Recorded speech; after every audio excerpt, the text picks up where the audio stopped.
Olá pessoal, tudo bem? Eu sou o Gabriel Nunes e esse é o canal Inglês Mindset. Hoje vamos aprender o verbo to be no passado. Se você não assistiu o vídeo número 1 sobre o verbo to be, acesse o card até mesmo antes de assistir esse vídeo e entenda um pouco mais sobre ele no presente.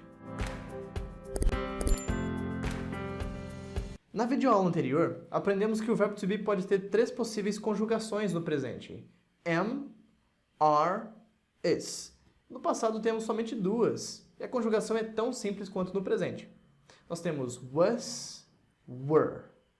Basicamente, essas 2 palavras podem significar era, estava, eram, estavam, éramos, estávamos, fui, foi, foram, fomos. É importante observar que frases no passado, no inglês, podem ser interpretadas de 2 formas por nós, falantes de português. Por exemplo, I lived pode ser entendido como eu morei ou eu morava. I spoke, eu falei ou eu falava. I wanted, eu queria ou eu quis. I was, eu era ou eu fui. I was a good student, por exemplo, pode significar eu era um bom aluno ou eu fui um bom aluno. Não esqueça que was também pode significar estava. O contexto sempre vai ser um aliado nosso, para entendermos quando was significa era, estava ou foi. Na frase, por exemplo, I was drinking water, eu estou dizendo que eu estava bebendo água, não que eu era bebendo água. Para ficar ainda mais fácil conjugar o verbo to be no passado, vamos separar os pronomes em 2 grupos. O primeiro sendo I, he, she, it. Eu, ele, ela e it, significando ele ou ela quando não se trata de pessoas. Caso você não tenha assistido o meu vídeo falando sobre it, acesse o card aqui em cima. A conjugação no passado do verbo to be para todos esses pronomes vai ser was. I was, he was, she was, it was. I was, eu era, eu estava ou eu fui. He was, ele era, ele estava ou ele foi. She was, ela era, ela estava ou ela foi. It, referindo-se a ele ou ela para objetos, também tem um papel muito importante de pronome neutro. Como, por exemplo, estava fácil. It was easy. Eu não posso dizer simplesmente was easy.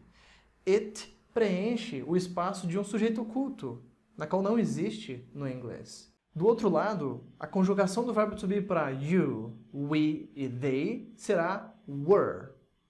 You were. We were. They were.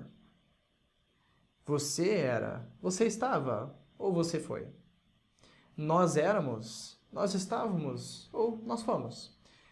Eles eram, eles estavam ou eles foram. Lembre-se sempre que was e were são passados do verbo to be, ser ou estar, e não o passado do verbo to go, que é o verbo ir.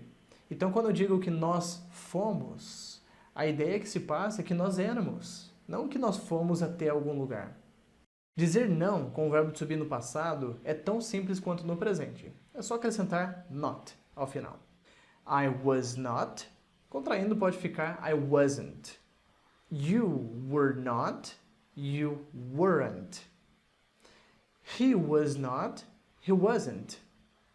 She was not, she wasn't. It was not, it wasn't.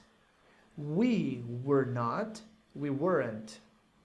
They were not, they weren't. Fazer perguntas com o verbo to be no passado tem a mesma estrutura que no presente.